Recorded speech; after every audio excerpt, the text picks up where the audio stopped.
Welcome back to the Activist Training Lab video course. This is the second video in our recruitment and leadership development series, and we're going to be talking about the basics of recruitment. So we're going to cover different recruitment methods, how to put them in a recruitment plan, and how to map out your network in order to start recruiting. To start off with a quick review, I want to define grassroots organizing. So as we learned in the first ever Activist Training Lab video, grassroots organizing is defined as building and using the collective power of people to address problems at their roots and create systemic change. To create change, we need power, and grassroots organizations and movements draw their power from people, from the collective numbers of people working together. In order to build and use people power, we need to constantly recruit people to join our movements. Here's 2 reasons to consistently and intentionally recruit people and make sure that your movement grows over time. The first reason to constantly and consistently recruit people is that more people equals more power. So think about how an elected official would react to one of their constituents calling them compared to 500 constituents calling them. Or think about how an elected official would be influenced by a march of 50 people compared to a march of 5,000 people. More people makes tactics larger and more powerful, which means a campaign is more likely to influence the target and succeed in creating change. A political scientist from Harvard University named Erica Chenoweth actually did some really cool research on people power. So Erica studied nonviolent movements around the world over the past 100 years. And one of their key findings was that if a movement can engage 3.5% of a population, so 3.5% of a country, 3.5% of a state, 3.5% of a region, if a movement can engage 3.5% of a population at its peak size, that movement almost never fails. And this 3.5% rule has inspired activists and organizers around the world because it really quantitatively demonstrates how much organizing is truly about people power. Along with the necessity of building power, the second reason that you should consistently and constantly recruit is to offset turnover.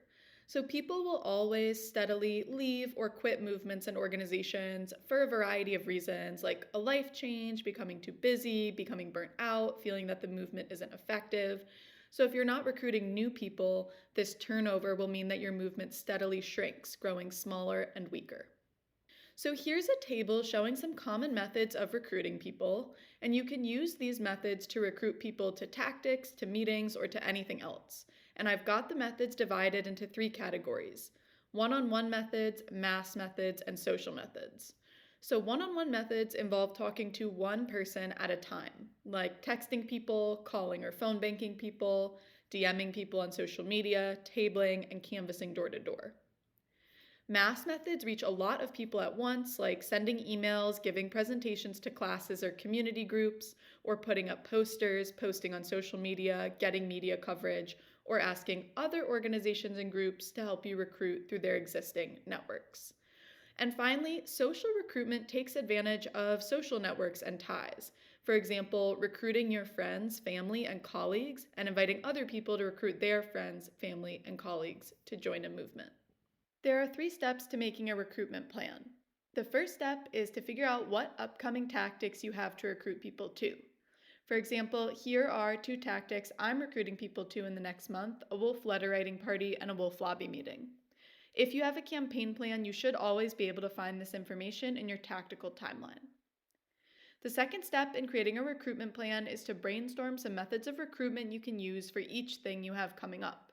And you should be sure to use a diverse mix of methods from the recruitment table across categories and be as specific as possible about how you're going to use the methods. So for example, on my table, you can see that I'm going to be creating a Facebook event for the Wolf Letter Party. I'm going to be sharing that event with wolf-themed Facebook groups. I'm going to be inviting friends and family, and I'm going to be sending an email alert.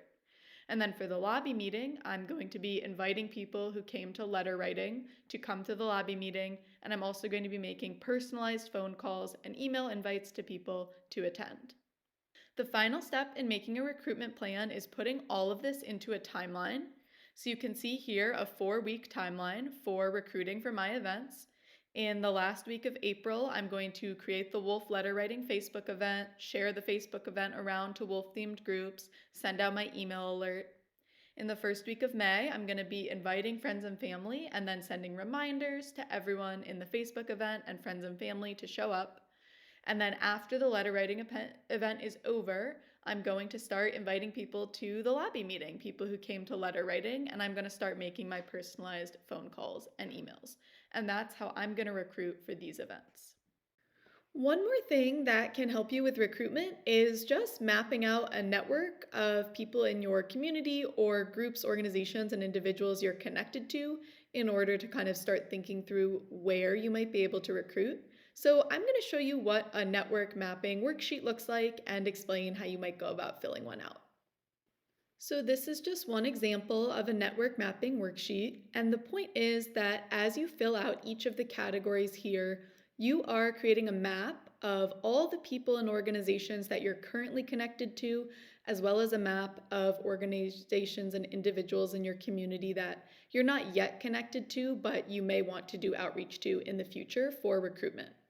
So by doing research on the internet, by talking to other people that you know in your community, you can fill out these categories with your family, your friends, your colleagues, people you know from school, neighborhood groups, volunteer organizations, nonprofits, businesses, clubs, and faith organizations, as well as anything else you might want to add, and create a really full picture of the networks that exist in your community.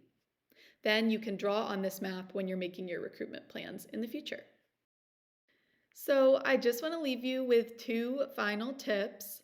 The first is that the biggest mistake I see people make with recruitment is just not starting or not trying to do it at all. So one of my biggest tips for you is just once you have a plan, dive right in and just get to it and start doing it. And then my second tip related to that is that you almost always need to do more recruitment than you think you need to do. So just for, some quick numbers that might help you think about this, just a little rough rule of thumb. If you want 50 people to show up to an event, you typically need to ask 3 times that number of people through social methods, so 150 people through social methods, 4 times that many people, so 200 people through one-on-one methods, or 10 times that many people through mass methods if you really want to get 50 people to come, or some combination of the above. So again, you always need to do more recruitment than you think you need to do, and you won't regret throwing in a few couple extra methods and making that extra push to make sure you get the turnout that you want. That brings us to the end of this video, and thanks for watching, and I hope that you subscribe to our channel or visit our website for more Activist Training Lab content.